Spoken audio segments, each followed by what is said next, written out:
Our first panel for today is List of a Lifetime. Please welcome stars Kelly Hu, Shannen Doherty, Sylvia Kwan, and director Roxy Shih. Thank you so much for joining us, ladies. Our first question today is going to be from Jamie Ruby. Hi, guys. Thanks for talking to us today. What I wanted to know, and this is kind of, I guess, the obvious question, but what's on your bucket list for all of you? Oh, mine is literally pages and pages long. I've been acquiring a bucket list for over 30 years now. So it would take up days to tell you about it. I definitely have a lot on my bucket list too. I think Kelly and I are very similar in that way. I definitely want to backpack the Chilkoot Mountains. Mount Whitney is on my bucket list. I was supposed to do it last year, didn't get to do it. Skydiving, I want to go skydiving. I want to make a movie. Oh, I just did it. Yes.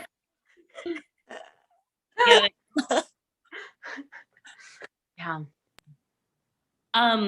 I wanted to go to Iceland with my best friend for our 10-year friendiversary, but then COVID hit, and then that didn't happen. I really want to see the Aurora Borealis. I like anything that just sort of helps us appreciate nature and all the amazing gifts that she allows us to see in certain moments of the time and to take care of our environment. So that's probably my biggest one yet. I have no bucket list. I think for me, I just think a bucket list is odd in my particular situation because it means that I'm sort of trying to check things off before my time runs out. So I'm very much like, there's no bucket list because I'm gonna, be the longest living person with cancer. And so I guess it would just be, if I had to say one, it would just be living. Like that's the only thing that's on my list at this point. Thank you so much. Thank you. Our next question is going to be from Suzanne from tvmeg.com. Hi, great to see you all today. Kelly, I've seen you in a lot of shows where you're a very strong, literally kick-ass woman. And you're very passive in this show, at least in this movie for a long time. Was that difficult for you? Or how did you go about processing that? I think, it really was. It was definitely a different kind of character for me. I never get to play these kind of characters. I think everybody always sees me as, the martial arts girl kicking butt. But, kicking cancer's ass, I think, is the hardest role that I've had to take on so far. I mean, this was really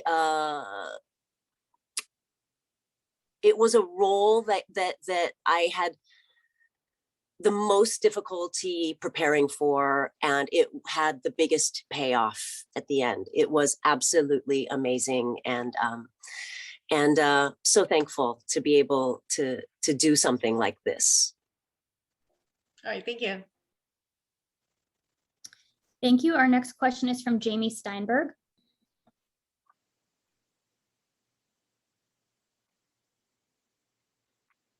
Is mute button on, maybe?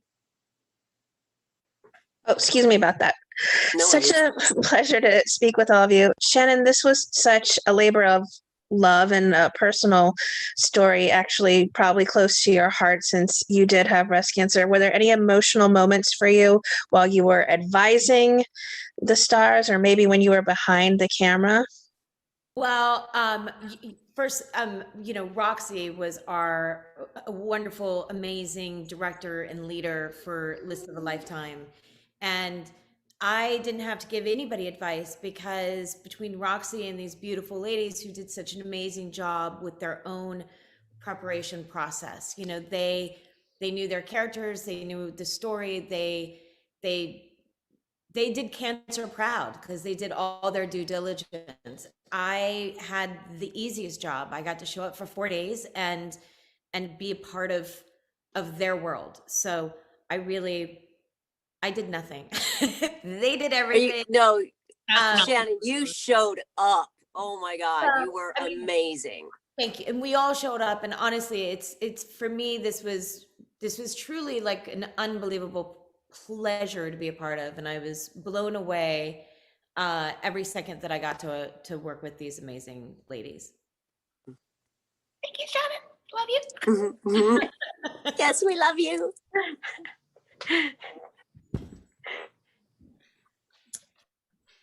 I just Okay, got somebody else is gonna talk. I'm like, oh. Okay, we're going to move on to our next question from Jay Bobbin. Hello, my question is for Shannon too. Shannon, that weekend, this kind of bundle's Dying to Belong in also. That is quite a weekend for you in many ways, and it kind of represents everything Lifetime is. Serious, socially minded dramas, also the content that you directed to go along with that, plus also what we more technically call a Lifetime movie with Dying to Belong, that type of film. Can you talk a little bit about running the gamut of what Lifetime is in a single weekend among all these projects? I mean, I think what's amazing about Lifetime is that they really support women. And they do support social issues, from this movie about breast cancer to my other movie that's really about, you know, bullying and like what the pressure that society can put on young people today. And I think working with a company like Lifetime, a studio like Lifetime, is that you feel very supportive and very, very, very nurtured, and more importantly, you feel heard. And I think women all around the world who tune in also feel heard.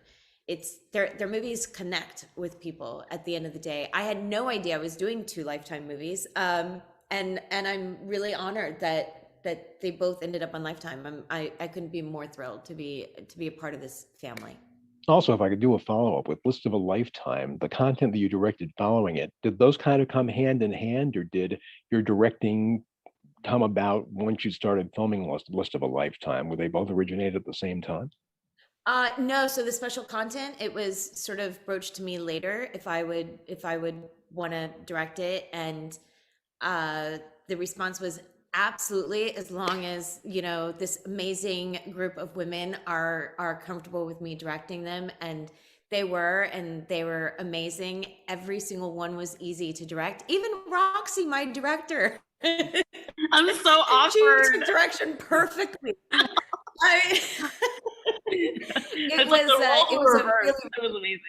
It was, right? I felt weird, like, but you took it so well. I mean, everybody did.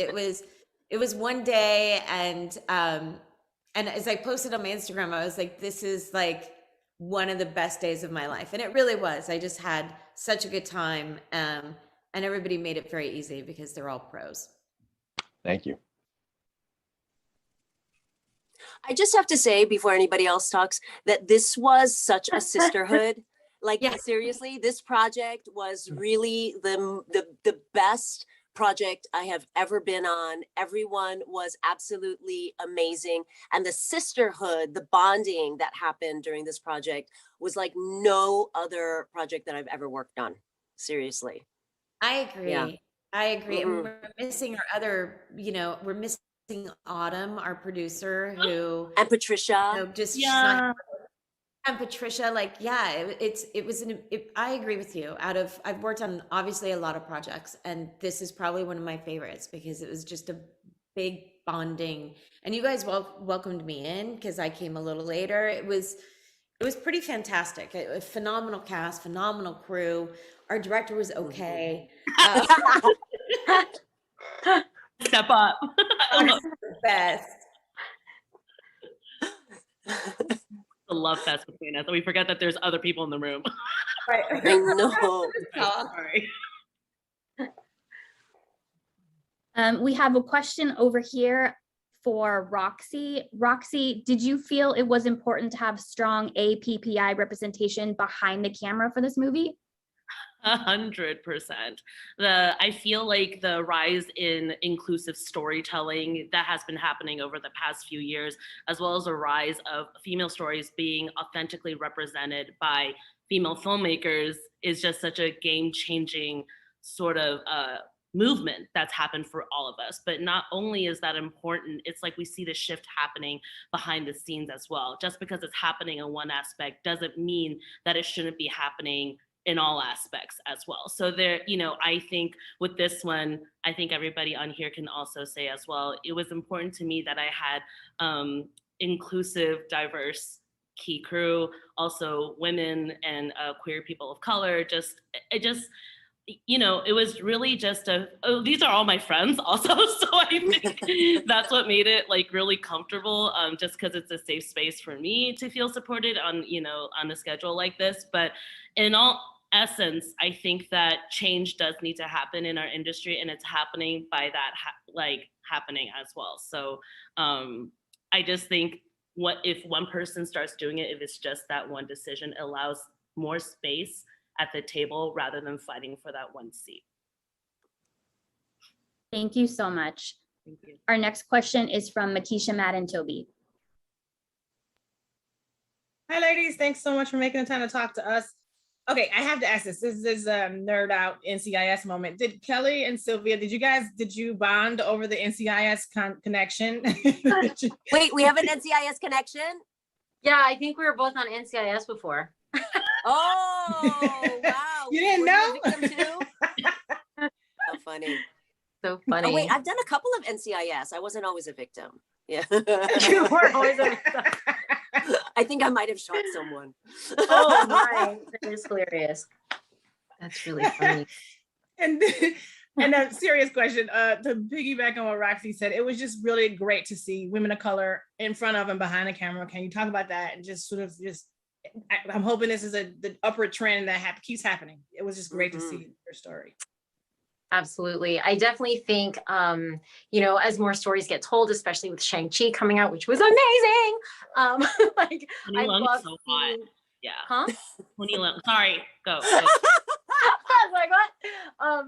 No, it definitely is incredible. And it definitely was such an incredible space. Like even on Chinese New Year or Lunar New Year, sorry, we all wore red, which was so special. It's something that I've never really experienced being on a set. I got a little emotional that day, I gotta say, when I walked in and everyone was wearing red, I was like, all right, this is different, you know? So I think it's so important. And I love that this project had so much diversity behind the camera as well as in front of it. So I was just really, really grateful to be part of that and kind of part of the change like Roxy was talking about.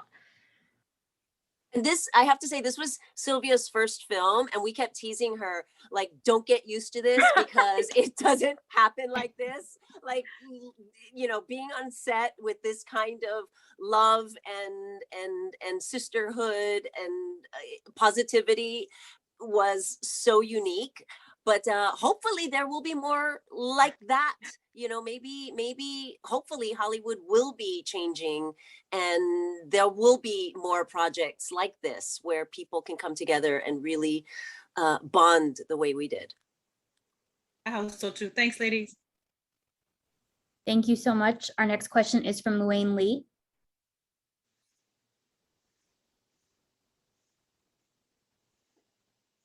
Luanne, you might be muted. I don't see the unmute. Can you hear me? Yes, you're Yes. good. Okay. I wanted, Shannen, your career has been so colorful. Was there ever a time when you wanted to just give it up? Every day. No. I mean, I wouldn't say give it up. And thank you. It has been colorful. I'm going to take that as a big compliment because I would hate to think that I was beige. So knowing that my career has been colorful is, I like to think that I've chosen projects that are relatable, but that are different, that challenge me as an actor. And were there times where it got a little rough as far as the press goes, and that can feel, you can feel a bit defeated? Absolutely. But that hasn't been in so long. I mean, it's like 30 years ago. So I haven't felt that in probably like 30 years. And now I just sort of look at, like, there's all these new chapters and new opportunities for my career that I'm super excited about and just ready to keep charging forward. Get it. Get it. Thank you. Our next question is from Francine Brokaw. Yes, for Shannen. You've popped up a lot on shows that have to do with cancer. I know you've had your struggles with it. I have as well. Have you gone through any point in your life that says, I don't want to hear the word, I don't want to watch anything, I just want to ignore it for the time being? I think this is the first acting thing I've done about cancer, because I've been pretty careful about bringing sort of the acting into that world. But again, when I read the script and I found out who all was involved, and I felt like I had to be a part of it, and I was super honored to be a part of it. And again, like what Kelly has been talking about, like the sisterhood that made this film even more special. Like, yes, the topic is special and everybody's performances are special, but the sisterhood behind the scenes sort of blows everything else out of the water for me personally. No, I mean, I feel like I have a responsibility in my more public life, which I separate from my acting life. I feel like I have a responsibility to talk about cancer and to perhaps educate people more, to let people know that people with stage 4 are, very much alive and very active and more than capable of working, and just to sort of raise money and spread awareness. So I don't really get sick of it, and in my very close-knit quarters, it doesn't really come up. I mean, my husband says that you would never know that I had cancer. I don't ever complain. I don't really talk about it. It's just, it's part of life at this point. Thank you. We have time for one more question. That's going to be Suzanne. Oh, hi. Who wrote the movie, and do you know why she named the main character Brenda Lee? I just noticed that as I was watching. You want to take that, Roxy? Yeah, the script was written by Jessica Landry. Jessica and I haven't connected. Like, basically the script was given to me by Autumn, our amazing producer. And I read the script. I was really burnt out at the time. I read like 15 pages into it, and I'm like, I just have to do this. So I connected with her, and I'm just like, yo girl, really great job on this. Hey, we shot it. It was amazing, and I think that we're going to connect in the future. But I think the Brenda Lee thing was probably super random. Does that have like a personal reason with you? Shannen. With me? Yeah. Or is no, it's just the famous singer, Brenda Lee. Oh, no, I don't think. Oh, that Brenda Lee. Oh, I'm probably too old. Never mind. No, maybe I should have. Oh, wait, Kelly, we should have rethought your character. We didn't do all our research, apparently. So that's okay. Thank you. Thank you.